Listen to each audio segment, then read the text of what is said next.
Hello everyone, welcome to our channel Sanjeevani biology classes. तो आज हम डाइजेस्टिव सिस्टम के नेक्स्ट पार्ट टंग की बात करेंगे। ह्यूमन टंग की बात करने वाले हैं। टंग को पूरे अच्छे से डिकोड करने वाले हैं, इसका ऑपरेशन करने वाले हैं, एक्चुअल में नहीं डायग्राम में। हर चीज़ को समझेंगे, टंग के बारे में हर चीज़, चाहे वो एजुकेशन से रिलेटेड हो या फिर हमारे डेली लाइफ एक्टिविटी से रिलेटेड हो। टंग का भाई डेली लाइफ एक्टिविटी में बहुत इंपॉर्टेंट रोल है, ये आपको पता है ना। तो चलिए पहले इसका डाइजेस्टिव रोल देख लेते हैं कि डाइजेशन में किस तरह से इसका रोल होता है। अब टंग के एक डायग्राम को देख पा रहे हैं, ये हमारा टंग है जिसको हम लोग जीभ भी कहते हैं। इसके फंक्शन की बात करें हम, अगर हम इसके फंक्शन की बात करें, इसके काम की बात करें, तो इसका काम क्या होता है? आपको लगता होगा इसका काम फूड को टेस्ट करना होता है, ठीक है। फूड को मिक्स करना होता है, to mix food with saliva.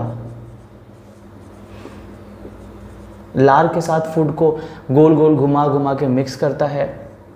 उसके बाद स्वेलोइंग में हेल्प करता है, यानी कि खाने को निगलने में हेल्प करता है। और चौथा, it works as a natural brush. ये एक नेचुरल ब्रश की तरह भी काम करता है। मीन्स आप मुंह में, दांत में जब कुछ फंस जाता हो तो हम क्या करते हैं, जीभ से उसको निकालने हटाने की कोशिश करते हैं। और फिफ्थ, स्पीकिंग में भी हेल्प करता है, बोलने में हेल्प करता है। तो ये सारे काम को लेकर के जीभ आया है हमारे माउथ में, ठीक है। अब कुछ इसके इम्पॉर्टेंट फैक्ट्स की बात कर ले, इम्पॉर्टेंट इन्फॉर्मेशन की बात कर ले। सबसे पहले आपको जानना होगा कि ये एक मस्कुलर ऑर्गन होता है, completely muscular organ. There is no bone in it, कोई भी बोन नहीं है इसमें। और मस्कुलर ऑर्गन में भी कुछ बातें आपको जाननी ज़रूरी है। देखिए, हमारे बॉडी में मसल्स, जो मांसपेशियाँ होती हैं, उनको दो भागों में बांटा गया है। किस बेसिस पे कि हम उन्हें कंट्रोल कर सकते हैं या नहीं कर सकते। जैसे आप मेरे हाथ के डायरेक्शन को देख पा रहे हैं, ये मेरे विल, मेरी इच्छा से काम कर रहे हैं। लेकिन मेरा स्टमक, मेरे इंटेस्टाइन, मेरा हार्ट, मेरे लंग्स, ये सब मेरे कमांड पे काम नहीं करते, तो उनको हम लोग इनवॉलेंट्री मसल्स बोलते हैं। टंग हमारे कमांड पे काम करता है, इसलिए ये वॉलेंट्री मसल है। वॉलेंट्री मसल, वॉलेंट्री का मतलब क्या होता है? स्वेच्छा। ये हमारी स्वेच्छा से काम करता है, वॉलेंट्री है नेचर में। एक और इम्पॉर्टेंट चीज़ आपको जानना ज़रूरी है, एक स्केलेटल मसल भी है। स्केलेटल मसल, स्केलेटल मसल का मतलब होता है कि ये आपके बोन से जुड़ा हुआ मसल है। देखिए, स्केलेटल मसल की जब हम बात करते हैं तो हाथ के मसल्स, पैर के मसल्स, चेस्ट के मसल्स, ये सारे मसल्स स्केलेटल मसल्स कहलाते हैं, क्योंकि ये बोन्स के साथ जुड़े हुए हैं और बोन के साथ मूवमेंट करते हैं। लेकिन टंग जो है, ये इसमें कोई बोन नहीं है, लेकिन पीछे से ये एक बोन से जुड़ा होता है जिसके हॉवेड बोन बोलते हैं। इसका नाम याद रखना पड़ेगा, पीछे से। और आगे से कोई बोन नहीं होता, ये फ्रीली मूविंग ऑर्गन है। फ्रीली मूविंग मतलब पूरी तरह से आप इसको ऐसे करके पूरा घुमा सकते हैं, फ्रीली मूव कर सकता है, ठीक है। और ये स्ट्राइएटेड मसल है। जितने भी स्केलेटल मसल्स होते हैं उसमें स्ट्राइएशंस होता है, धारियाँ होती हैं, तो ये स्ट्राइएटेड मसल है। ये इंपॉर्टेंट चीज़ आपको याद रखना होगा। पीछे से हार्वेड बोन से जुड़ा होता है, स्केलेटल मसल है। स्केलेटल है तो वॉलेंट्री भी होगा और स्ट्राइएटेड मसल है, ठीक है। अब आते हैं इसके स्ट्रक्चर की बात करते हैं। देखिए, पहले इसको हम लोग जरा ठीक से समझ लेते हैं। टेस्ट की बात जब हम करेंगे तो टंग का अपना काम टेस्ट करने का नहीं होता है। टंग पे कुछ टेस्ट बर्ड्स प्रेजेंट होते हैं जो पैपिलाई के अंदर प्रेजेंट होते हैं। आपने जीभ पे खुरदुरे स्ट्रक्चर्स देखा होगा, रफ स्ट्रक्चर देखा होगा, उन्हीं का काम मेनली टेस्ट करना होता है। उनके साथ जैसे टेस्ट बर्ड्स की हम बात करें, वेयर इज द डस्टर?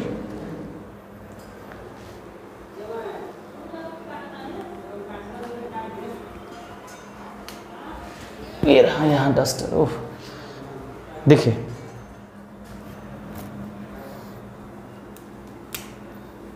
जब हम टेस्ट बर्ड्स की बात करते हैं, ठीक है, तो they are present beneath the पेपिलाई।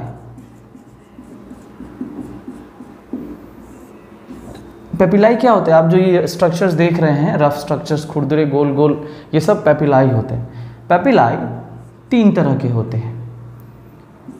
एक होता है सर्कमवैलेंट पेपिली, ये लार्जेस्ट पेपिली होता है, याद रखना पड़ेगा आपको। और इनका जो नंबर होता है, नंबर में ये 8 से 12 होते हैं, और ये सबसे पीछे प्रेजेंट होते हैं, जीभ के सबसे पीछे वाले हिस्से में यहाँ प्रेजेंट होते हैं। ये सर्कमवैलेंट है ना। और इसमें टेस्ट बर्ड की संख्या, नंबर ऑफ टेस्ट बर्ड्स आप कहेंगे तो ये 100 तक हो सकता है। एक पेपिली में, एक सबवैलेंट पेपिली में 100 टेस्ट बर्ड्स हो सकते हैं। दूसरा फंजीफॉर्म पेपिली होता है, इनका शेप ऐसे मशरूम की तरह होता है, इसलिए इसको फंजीफॉर्म बोलते हैं। ये सेकेंड लार्जेस्ट पेपिलाई है, सेकेंड लार्जेस्ट, और इनकी संख्या 100 तक होती है, और एक में 4 टेस्ट बर्ड्स हो सकते हैं। थर्ड नंबर पे आता है फिलीफॉर्म पेपिली, फिलीफॉर्म पेपिलाई, और ये बहुत ज़्यादा होते हैं, बहुत ज़्यादा, और अफसोस इसमें कोई टेस्ट बर्ड्स नहीं होता है। याद रखेंगे फिलीफॉर्म पेपिलाई जो होते हैं, ये फूड को, जैसे फूड आपने जीभ पे रखा, तो ये कौन बताएगा कि फूड जीभ पे रखा गया है, ये महसूस कौन करेगा? तो इनमें टेक्टाइल नर्व्स होते हैं, यानी कि टच रिसेप्टर्स प्रेजेंट होते हैं इसमें। आप इसको टेक्टाइल रिसेप्टर्स कह सकते हैं, यानी कि टच सेंसेशन देते हैं। जीभ पे कुछ गया तो उस टच को महसूस करके हमें बताने की कोशिश करता है, और ये सबसे ज़्यादा होता है, सबसे छोटा होता है, स्मॉलेस्ट पेपिलाई है फिलीफॉर्म पेपिलाई। इसमें कोई टेस्ट बर्ड्स नहीं होते हैं। ये एक और चीज़, ये खाने पे ग्रिप बना के रखता है। अगर जीभ एकदम प्लेन होगा तो खाना नीचे स्मूथली आराम से फिसल के नीचे चला जाएगा, तो खाने को आप चबा नहीं पाएंगे जल्दी जल्दी। तो इसलिए फिलीफॉर्म पेपिली में कोई टेस्ट बर्ड नहीं होता। एक और टाइप का टेस्ट बर्ड होता है जो आपको जानना होगा, जगह नहीं यहाँ लिखता हूँ, जिसको हम लोग बोलते हैं फोलिएट पेपिली। ये लीफ लाइक स्ट्रक्चर होता है, लीफ की तरह, और साइड में प्रेजेंट होता है, आप देख सकते हैं। और ये चाइल्डहुड में होता है, जब बच्चे होते हैं, बच्चे 3-4 साल के बच्चों में डेवलप रहता है, धीरे धीरे धीरे धीरे धीरे ये खत्म हो जाता है, डीजेनरेट हो जाता है। फोलिएट पेपिली याद रखिएगा नीट पॉइंट ऑफ व्यू से, ये डेवलप नहीं होता है आगे जा करके, टीनेजर्स में और एडल्ट्स में ख़त्म हो जाता है धीरे धीरे, याद रखिएगा। तो ये पेपिलाई का ओवरव्यू है। देखिए, मान लीजिए ये पेपिलाई है, तो इसके अंदर टेस्ट बर्ड्स प्रेजेंट होते हैं, और ये है पेपिलाई और ये है टेस्ट बर्ड। इसका काम होता है टेस्ट करने का। खाना इस पे पड़ता है, जब फूड इस पे पड़ता है तो फूड का जो टेस्ट है वो क्या करता है, पेपिलाई जो कि अपर सरफेस पे प्रेजेंट है टंग के, उसमें से ये सेंसेशन अंदर की तरफ जाता है, और ये टेस्ट बर्ड्स उसको रिसीव करके हमें महसूस कराता है कि खाना का टेस्ट क्या है। ठीक है, तो ये काम टेस्ट बर्ड का है। अब टेस्ट बर्ड सीधा मतलब पेपिलाई के अंदर क्यों होते हैं? जैसे मान लीजिए कि ये पेपिलाई है और ये 4 टेस्ट बर्ड्स इसके अंदर, तो इनका काम टेस्ट करना होता है, इसका काम नहीं। तो ये टेस्ट बर्ड्स को प्रोटेक्ट करने का काम करता है पेपिलाई। क्यों? हम कई बार खाना बहुत गर्म खा लेते हैं, तो अगर गर्म खाना जो अगर हम खाते हैं, अगर सीधा टेस्ट बर्ड पे पड़ता है तो टेस्ट बर्ड को जला सकता है, डैमेज कर सकता है। और नर्व्स जो होते हैं, एक्चुअली ये स्पेशलाइज्ड नर्व्स ही तो हैं, तो ये नर्व्स अगर डैमेज होते हैं तो जल्दी ये रिपेयर नहीं होते। ये प्रॉब्लम होता है न्यूरॉन्स के साथ, टेस्ट बर्ड्स के साथ। एक और चीज़ आप लर्न कर सकते हैं, जो नर्व्स प्रेजेंट होते हैं टंग में, यानी जो टेस्ट बर्ड्स प्रेजेंट होते हैं, टेस्ट बर्ड्स में जो स्पेशल नर्व्स होते हैं वो नर्व्स होते हैं गस्टेटरी नर्व्स। याद रखने वाली बात है, गस्टेटरी नर्व प्रेजेंट होता है टेस्ट बर्ड्स में, याद रखिए गस्टेटरी नर्व। ये भी बहुत इंपॉर्टेंट है नीट पॉइंट ऑफ व्यू से। तो ये ओवरव्यू है। एक और चीज़ मैं आपको बताता चलूँ, आपने ये नोटिस किया होगा कि गर्म खाना जो है हम लोग ज़्यादा टेस्ट कर पाते हैं, अच्छे से टेस्ट कर पाते हैं। ऐसा क्यों होता है? आप एक बात समझिए, मान लीजिए ये आपका टंग का सरफेस है जो पेपिलाई से सराउंडेड है, तो जब इसको हीट मिलेगा तो एक्सपेंड कर जाएगा ये सरफेस। इसका ऊपर सरफेस एपिथेलियम जो है ये पतला होकर के क्या हो जाएगा, थिन हो जाएगा, फैल जाएगा, और ज़्यादा से ज़्यादा ये जो टेस्ट के केमिकल्स है उसको अंदर जाने देगा। तो तब हमारा टेस्ट बड ज़्यादा महसूस कर पाता है, ज़्यादा रिसीव कर पाता है टेस्ट को, तो हमें ज़्यादा टेस्ट लगता है। और एक चीज़ मैं आपको बताता चलूँ, अब गर्म खाना मैंने बोला, इसका मतलब ये नहीं कि खाना बहुत गर्म खा लें आप, ज़्यादा गर्म जीभ को जला सकता है। वार्म खाना, वार्म का मतलब हल्का गर्म हो, वो खाना ज़्यादा टेस्टी लगता है। बहुत ज़्यादा गर्म खाना जीभ को जला सकता है, इसलिए बहुत ज़्यादा गर्म खाने की कोशिश ना करें। अब हम बात करेंगे जो ये टंग का ओवरव्यू है, इसको देखिएगा। देखिए ये वाला जो हिस्सा है, इतना पार्ट जो है ये फेरिंग्स में प्रेजेंट होता है। फेरिंग्स इसके बाद हम लोग स्टडी करेंगे फेरिंग्स क्या होता है। और ये जो पार्ट आप देख रहे हैं ये टॉन्सिल है, इसको बोलते हैं लिंग्यूअल टॉन्सिल।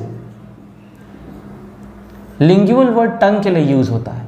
टंग के पीछे वाले हिस्से में ये जो टिश्यू देख रहे हैं आप, ये टॉन्सिल होते हैं। टॉन्सिल का काम होता है इम्यून सिस्टम, ये इम्यूनिटी को बनाते हैं, मतलब ये खास तरह के सेल्स बनाते हैं जिन्हें WBC कहते हैं। और WBC can kill bacteria, bacteria को किल कर सकता है, क्योंकि खाने में बहुत सारे बैक्टीरिया मौजूद हो सकते हैं, तो ये WBC इसको क्या कर सकते हैं, WBC इनको मारते हैं। बचपन में क्या होता है, बचपन में या फिर किसी में भी ये टॉन्सिल कई बार बड़ा हो जाता है। टॉन्सिल ज़्यादा मतलब इसमें स्वेलिंग हो जाता है, तो उसको हम लोग बोलते हैं बच्चे को टॉन्सिल हो गया। टॉन्सिल है, टॉन्सिलाइटिस हो गया है। ITIS वर्ड कहीं पे भी लगा हो, आइटिस, तो उसका मतलब होता है इन्फ्लामेशन, सूजन। तो फिर उसका क्या करते हैं, उसको टॉन्सिल को काट के निकाल देते हैं, उसका सर्जरी होता है जिसको टॉन्सिलिटोमी बोलते हैं। उसको काट के निकालना ज़रूरी होता है, वो बहुत पेनफुल होता है, ये चीज़ याद रखिएगा। थोड़ा आगे आएंगे आप तो टंग के पीछे थोड़ा और आगे, तो टंग के सबसे पोस्टीरियर हिस्से में आप ये स्ट्रक्चर वी की तरह स्ट्रक्चर देख सकते हैं। इसको बोलते हैं सल्कस टर्मिनलिस।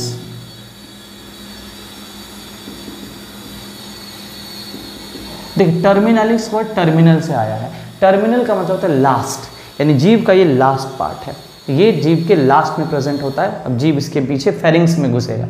आगे क्यों आइए आप थोड़ा सा, ये टंग का मेन बॉडी है, ये ओरल पार्ट है, इतना पार्ट जो है ये टंग का ओरल पार्ट है। ये पोस्टीरियर पार्ट है, आगे का हिस्सा होता है टंग का। आप टंग पे ये छोटे छोटे पैपिलीज जो देख रहे हैं, सल्कस टर्मिनलिस जो मैंने बताया, इसके पास मौजूद होते हैं बड़े वाले टेस्ट बर्ड्स, जिसको हम लोग बोलते हैं, यहाँ पे लिख दिया हुआ था मैंने सल्कस टर्मिनलिस। ये जो टेस्ट बर्ड्स प्रेजेंट हैं यही हैं वैलेट पैपिली, वैलेट या सर्कम वैलेट आप कह सकते हैं, सबसे बड़े वाले। उसके बाद आप ये सेकेंड लार्जेस्ट पैपिली देख सकते हैं, ब्लैक कलर से मैंने बनाया है। ये पैपिली फंजीफॉर्म पैपिली है, और ये छोटे वाले जो सबसे न्यूमरस हैं, सबसे ज़्यादा हैं, ये फिलीफॉर्म पैपिली। इनका काम होता है जीभ पे जो खाली स्पेस है इसको भरना, इसको फील करना, उसको भरना। और मैंने फिर से आपको बताया कि उसमें टेस्ट बर्ड्स नहीं होते। टेस्ट करने का काम दो ही पैपिली का होता है, वैलेट पैपिली और फंजीफॉर्म पैपिली, ठीक। और वैसे जीभ को टेस्ट के अकॉर्डिंग भी बांट दिया जाता है कि ये पार्ट आगे का हिस्सा ये टेस्ट करता है, पीछे का ये टेस्ट करता है। ये भी मैं आपको बताता चलूँ। आगे का जो हिस्सा है ये स्वीट खाने को टेस्ट करने का काम आता है, ये हिस्सा सॉल्टी नमकीन खाने को टेस्ट करता है, पीछे का हिस्सा सॉर टेस्ट करता है, खट्टापन को बताता है। और ये वाला जो हिस्सा है, पीछे वाला हिस्सा, ये बीटर टेस्ट करता है, मतलब कड़वा खाना को टेस्ट करता है। याद रखिएगा, स्पाइसी यानी तीखा कोई टेस्ट नहीं होता है, तीखापन कोई टेस्ट नहीं होता है। होता क्या है, जब हम मिर्च खाते हैं तो उसमें क्या होता है, जो तीखापन होता है वो टंग को बर्निंग सेंसेशन देता है, जीभ को ऐसा फील होता है कि वो जल रहा है, इसकी वजह से जलन महसूस होती है। तो तीखापन कोई टेस्ट नहीं है, याद रखिएगा। एक्चुअली मिर्च में एक केमिकल होता है कैप्सिसिन, उसी कैप्सिसिन की वजह से टंग को ये तीखापन महसूस होता है, इस बात को भी ध्यान रखिएगा। तो टंग का ओवरऑल फंक्शन क्या हो गया, टेस्ट करना। और टेस्ट करने का काम एक्चुअली किसका है, तो पैपिलाई के अंदर जो टेस्ट बर्ड्स है उनका, सिंपली आप कह सकते हैं पैपिलाई का, ठीक। फूड को मिक्स करता है सलाइवा के साथ। खाने को जब आप चबाते हैं तो आपने महसूस किया होगा, जीभ का भी एक सर्कुलर मूवमेंट होता है, खाने को ऐसे ऐसे ऐसे ऐसे कुछ मिक्स करता है सलाइवा के साथ। सलाइवा का फंक्शन हम डाइजेशन में देखेंगे कि फूड के साथ सलाइवा का क्या फंक्शन है, लार फूड के साथ क्या करता है। स्वेलोइंग खाने को निगलने का काम करता है, ठीक है। वैसे स्वेलोइंग को साइंस में डिग्लूटिशन बोलते हैं, निगलना। उसके बाद निगलने के बाद खाना का हमारा कोई रोल नहीं होता, खाना अंदर कैसे जा रहा है ये अपना डाइजेस्टिव सिस्टम समझ लेगा, केवल हम निगलने तक उस पर कंट्रोल रख सकते हैं। नेचुरल ब्रश, जीभ में कुछ फंस जाता है, टंग में कुछ फंस जाता है, तो उसको ये साफ़ करने का काम करता है, ऐसे ऐसे निकाल के। पूरी तरह से क्लीन नहीं कर सकते, इसलिए ब्रश या दातुन का इस्तेमाल करते हैं, और करना भी चाहिए, और बोलने में भी हेल्प करता है, ये आपको बात मालूम है। कुछ एक्स्ट्रा इन्फॉर्मेशन जान लेते हैं। बॉडी में बहुत ऐसे ऑर्गन्स हैं जो कि अगर एक बार डैमेज हो जाते हैं, चोटिल हो जाते हैं, तो वो ठीक होते हैं, खुद से ठीक होते हैं, उनमें ये पावर होता है। तो अगर कौन कितने समय में ठीक होता है, इस बेसिस की बात करें, टंग के पास सबसे फास्टेस्ट हीलिंग पावर होता है, यानी टंग सबसे जल्दी ठीक होने का पावर रखता है।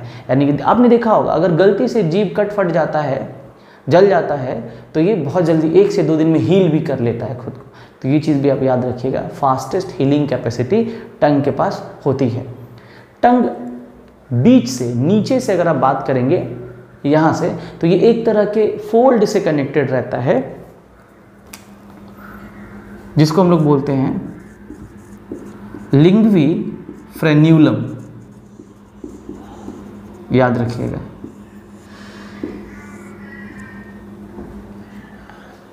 ये वाला पार्ट लिंग्वी फ्रेन्यूलम उसको बोलते हैं। तो ये ओवरव्यू है टंग का। आपको पता है जो कार्निवोर एनिमल्स होते हैं, जैसे लॉयन है, टाइगर है, पैंथर है, चीता है, इनका जीव इतना स्ट्रांग होता है कि अगर एक बार ये अपने शिकार को ऐसे करके लिक कर लें, चाट लें, तो ये मांस को काट सकते हैं, इतना कड़ा होता है इनका पैपिलाई। और अगर हम भी, आप कभी डेड बॉडी को देखिए, चाहे या फिर कभी आप किसी टंग के एनाटॉमी वीडियो को देखेंगे, तो आप देखेंगे जब आदमी डेड हो जाता है तो उसके टंग का जो पैपिला इतना हार्ड हो जाता है, इतना कड़ा होता है, खड़ा खड़ा हो जाता है, और ये नीडल की तरह हो जाता है, इतना टाइट हो जाता है। तो ये टंग काफ़ी स्पेशल ऑर्गन होता है। और वैसे मैं आपको बताता चलूँ, टंग का काम केवल खाने को डाइजेस्ट करना नहीं है, बल्कि ये हमारे डेली लाइफ में बहुत हेल्प करता है। जैसे मान लीजिए गलती से भी आप किसी को कुछ एक्स्ट्रा बोल दिए, तो आप तो समझते हैं क्या हो सकता है।